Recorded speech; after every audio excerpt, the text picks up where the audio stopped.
أعوذ بالله من الشيطان الرجيم بسم الله الرحمن الرحيم ألم تر إلى الذين قيل لهم كفوا أيديكم وأقيموا الصلاة وآتوا الزكاة فلما كتب عليهم القتال إذا فريق منهم يخشون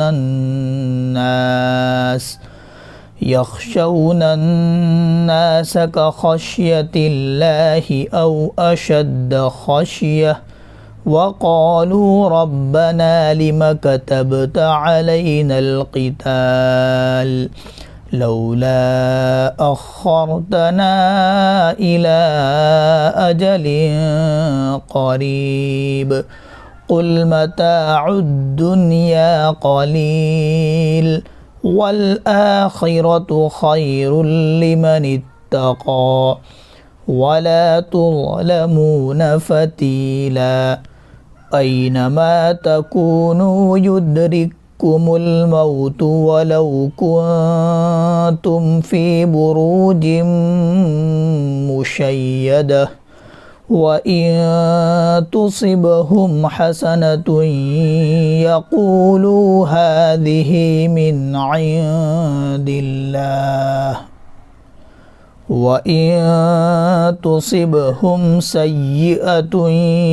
يقولوا هذه من عندك قل كل من عند الله فما لهؤلاء القوم لا يكادون يفقهون حديثا ما أصابك من حسنة فمن الله وما أصابك من سيئة فمن نفسك وأرسلناك للناس رسولا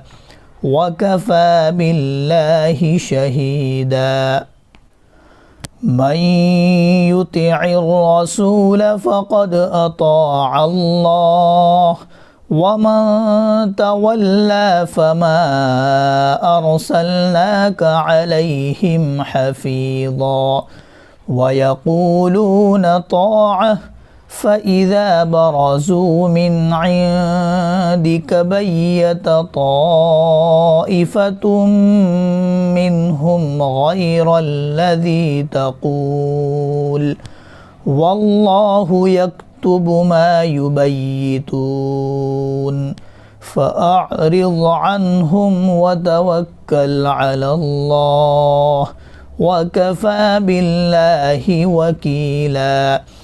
أفلا يتدبرون القرآن ولو كان من عند غير الله لوجدوا فيه اختلافا كثيرا وإذا جاءهم أمر من الأمن أو الخوف أذاعوا به ولو ردوه إلى الرسول وإلى أولي الأمر منهم لعلمه الذين يستنبطونه منهم ولولا فضل الله عليكم ورحمته لاتبعتم الشيطان إلا قليلا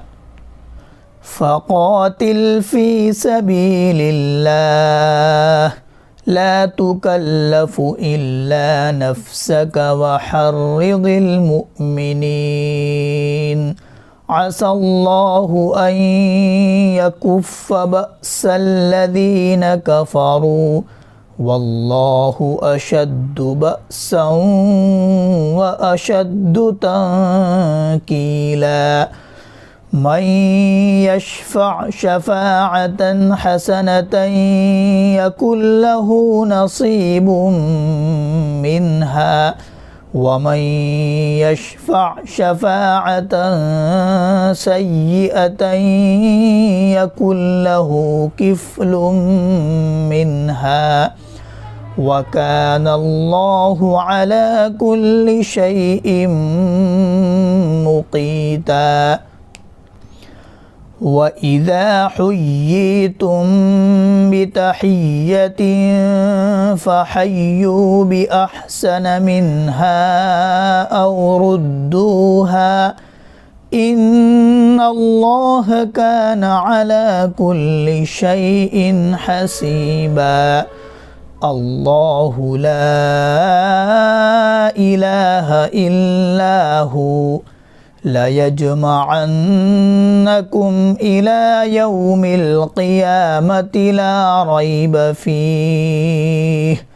ومن أصدق من الله حديثا صدق الله العظيم.